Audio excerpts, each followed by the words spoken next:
Oi, gente, tudo bem? No vídeo de hoje eu vou contar para vocês como eu fiz a minha cidadania italiana sozinha. É possível e você também pode fazer a sua. Depois da vinheta. Tem que cortar, assim. Não tô entendendo esse.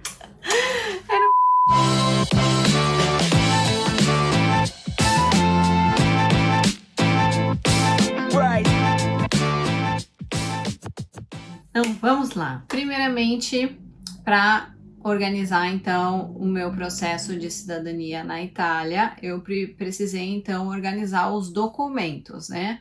E como o meu irmão ele já tinha feito a cidadania dele sozinho, ele conseguiu então pegar a pasta de documentação dele de volta. É uma coisa muito rara, normalmente os comunes não fazem isso, mas ele conseguiu. Então ele me deu a pasta dele praticamente pronta, né? Eu só precisei então anexar os meus documentos e também atualizar algumas certidões. Por quê? Na Itália, tem alguns documentos que eles têm o prazo de validade de 6 meses. Então, digamos que eu tire os meus documentos hoje, então da data de hoje eles são válidos por mais 6 meses. Então, para alguns documentos funciona assim na Itália, então como eu disse, eu precisei então atualizar alguns para poder então fechar e montar o meu processo. A minha descendência ela vem através do meu bisavô, né, que ele fugiu da Itália, né, com aquela imigração italiana que veio em massa para o Rio Grande do Sul. Eu tive que pegar então a documentação do meu bisavô de nascimento, de casamento e de óbito, depois do meu avô, que também já é falecido, da minha mãe e até chegar a mim. Então, esse foi o processo para a gente montar todos os documentos. E alguns documentos a gente não conseguiu achar sozinho, então o meu irmão precisou contratar uma pessoa para achar essa documentação na Itália.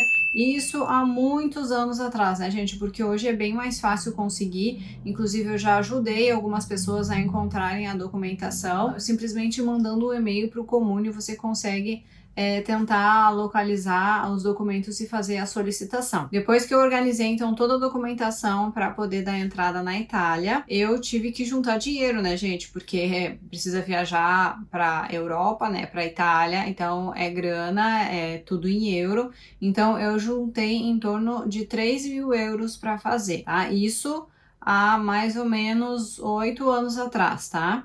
Então eu precisei juntar esse dinheiro e pelos meus cálculos, isso seria suficiente, porque a minha ideia era de alugar um quarto lá na Itália, e pelo que eu tinha pesquisado, os quartos eram em torno de 300 euros, 350, então, né, naquela época as cidadanias estavam saindo em pouco tempo, então eu falei, não, esse dinheiro então foi o dinheiro razoável para eu conseguir me manter durante o período que eu teria que ficar lá na Itália, segundo os cálculos que eu tinha feito. Depois, então, que eu tinha juntado o dinheiro, eu precisava, então, decidir para onde, que parte da Itália, né? Porque a Itália é enorme. Então, eu comecei a pesquisar para ver em que cidade que eu iria, porque eu não tinha a mínima ideia, né, para onde eu iria.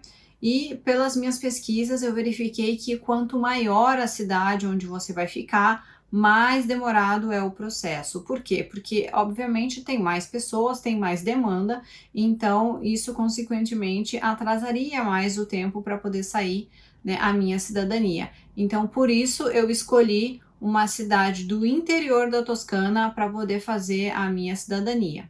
Então, eu já tinha a documentação pronta, né, o processo montado, o dinheiro na mão, os 3.000 euros que eu precisava viajar, já tinha escolhido também qual era a cidade, e depois disso então eu comprei a minha passagem e marquei então essa data da minha ida para a Itália.